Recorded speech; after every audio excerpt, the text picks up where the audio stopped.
Well, there was no contest, but very often they ask me if money was not a matter, or put any criteria you want, what 5 piece of gear or what 5 cameras or photography tool gear would you have? So I'm going to answer. So let's start. So as I say, I speak about gear or piece of gear.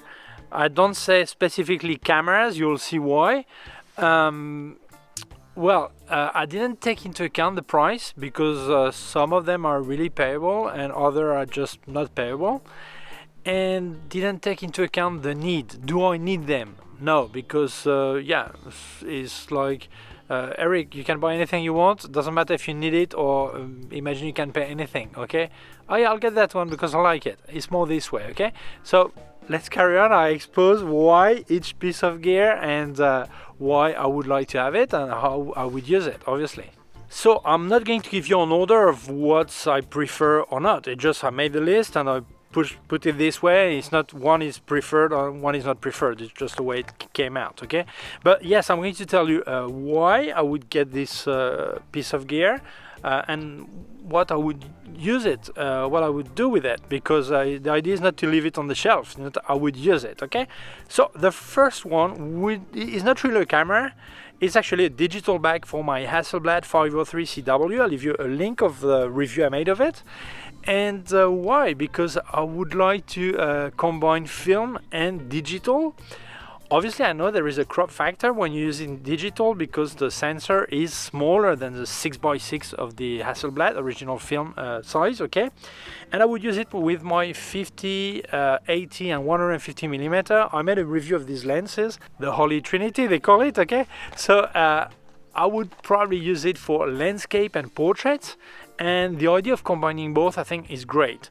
Also, I have to mention that they don't sell the back only. They sell it with also the 907X, which is a micro body camera. It's actually like a stupid camera. You actually put it on the back in case you don't want to use your old system and put the new lenses that the X system has, okay? The sensor is 50 million pixels, but it's the same sensor you can find on the Hasselblad 1XD or X1D, I can't remember what they call it, and the Fujifilm 50, 50S, 50R. It's the same sensor, okay? But yeah, I would like to use them together and combine both film and this. I would probably go shooting this way, and I know that the crop maybe is maybe the problem, but I don't think so. I think it would be great to shoot film and then say I'll make a couple of pictures in digital. It's true that in digital it's not a square format. It's 5:4, I think. Oh yeah, or 5:4. The ratio or something like this. And in film it's square, okay?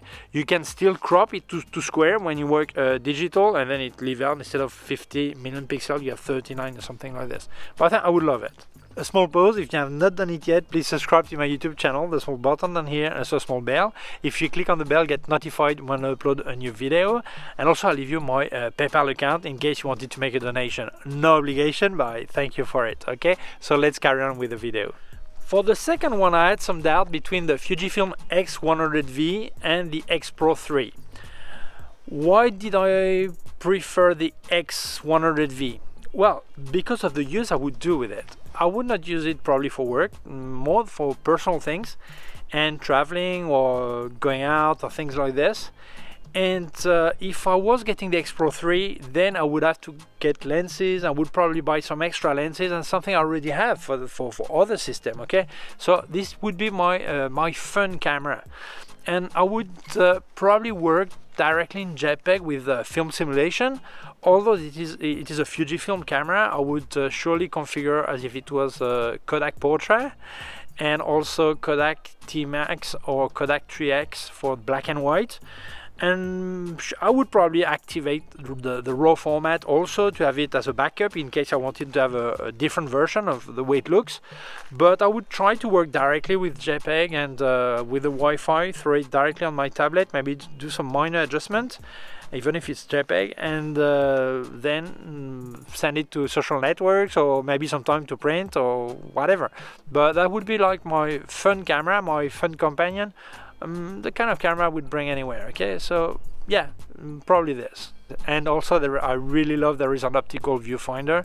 It looks, the feeling is great. I love it. I know it's hybrid, you can actually pass it onto digital, but I would really probably use it as a optical viewfinder. Yeah, definitely, I love it.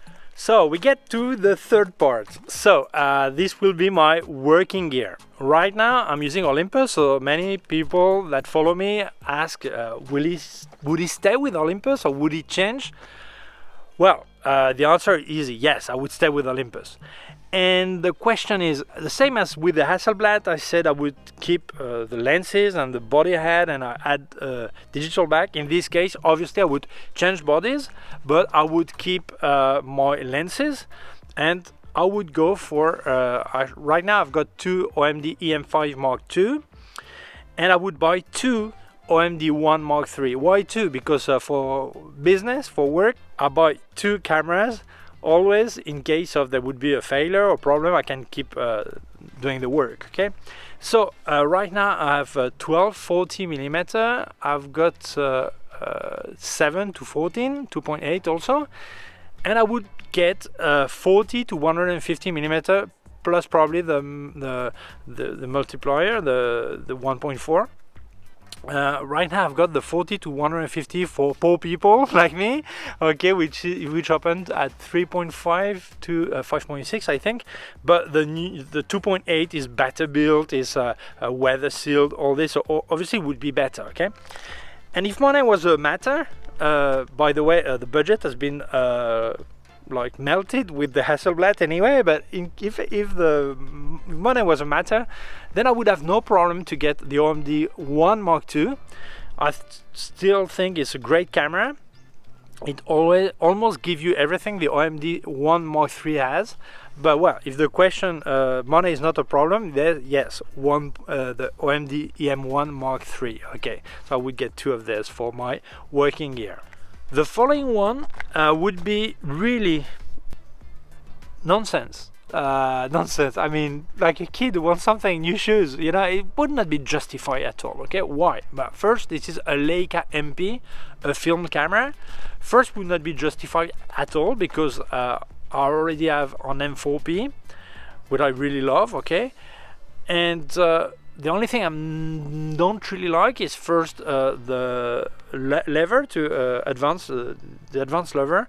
I don't like the shape. I prefer the MP shape or the M3, the original M shape metal. I know you can change the lever on your M4P. I know you can do that, but I would like to have everything original.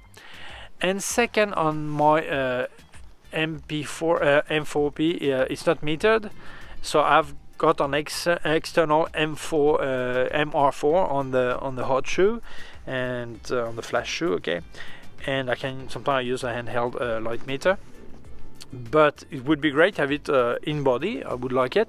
There's also the Leica MA, which is the same as the MP with but it's not metered, but I would prefer the MP because then I would get everything in there. Okay. And regarding lenses, I'm not sure if I would get one lens or two lenses. If I would get one lens, I would use probably a Summicron 50mm, which is 2.0. And if I was using a two lens setup, I would get a 35mm Summicron f2 and a 75mm. I'm not sure if the 2.8 they'll marry it, or the Summilux 1.4. I had both when I was using M8. I don't have them anymore, but yeah, I would use these two lenses setup. So honestly, I think this is not reasonable. This is not something I need. But I must say that when you use a Leica, it's really magical. You use it, you touch it, it's magical. It's really hard to explain. Okay, I don't like digital Leicas, But these analog Leicas are incredible. I had two M8, I didn't like them, okay, but the touch, yeah, I loved it, but the result, I was really disappointed, okay. But really, I don't think they are the best cameras, honestly. I think lenses are great. I don't think they're the best cameras, but when you hold a Leica, you're part of history. You're part of the history of photography. It's something magical. It's hard to explain, and I really love it. So it would not be reasonable at all, but yes, I would get probably a Leica MP. Yeah. Well, the fifth one, some people are saying this guy is crazy because it's not actually a camera. This is the tool I use most. I used like 90% or 99% of my YouTube video I recorded with it. Right now I'm recording with it, and it is my iPhone, the 12 Pro Max. And yes, I would like to have the 13 Pro Max. Why? Because if you don't do video and photography, probably you won't see any difference. But really, in this case, they've bettered the larger sensor. Now they have autofocus on the ultra wide. You have night mode on every lens, not before. And the tele lens now is not the equivalent of 56mm, but 77mm for portrait is great. So I do think this is great. I mean, probably a smartphone right now is the only or the last piece of gear that actually bettered every time there's something new, okay? With cameras, sometimes you have to wait for one or two, probably 2 or 3 models to get really some big difference. In this case, yes, there is a big difference. They've put the ProRes, so if you do video and you want to edit it, this codec is really good. They have a cinema mode, many new things that I think really would help me to do something maybe a bit better. The content probably would be as boring or as good, depends on the way you think. But maybe I would include more B-roll, more things different. Maybe I would start to create more short movies. I'm not sure. So I think, yeah, I would use it maybe to do more things. I already record some things for clients and things like this. But yes, I would love to change my iPhone Pro Max for a 13 Pro Max, no doubt. So I answered the question that very often they ask me, no? Obviously, if we look at the list, only the two Olympus and the iPhone are really gear I use professionally, okay? The rest will be like, I don't know, just for fun, okay? But you never know, because actually sometimes you buy a piece of gear just because it's a good opportunity, second-hand or on a special offer, you buy it, and then you realize that you can use it, you start using it, and you start making money with it. So you never know about this. But yes, right now, of the list, there are things that are not just payable or not justifiable, but really, these are my 5 piece of gear I'd like, and probably what is the iPhone is probably what I would change first, okay? Because what I need most for my use mode, I don't need it because the 12 Pro Max is great, but probably the one I would change first. Not sure, but probably, okay? And I think if you ask someone else, he will give you a different answer, because everyone has different tastes or different needs or different things he likes or don't like, okay? And that's it. But this was my answer. So I hope you like the video. If you feel it may interest other people, please share it on social networks. If you have not done it yet, please subscribe to my YouTube channel. The small button on here has a small bell. If you click on the bell, get notified when I upload a new video. My website, ericgibaud.com. If you have any question, can leave a comment below. I'll also leave you a list of my gear on Amazon. I'll leave you links of all the products I've tested by K&F Concept and by Sandmark, and also links to other part of my YouTube channel, and a link to my PayPal account in case you wanted to make a donation. Please take care of yourself and see you soon. Bye.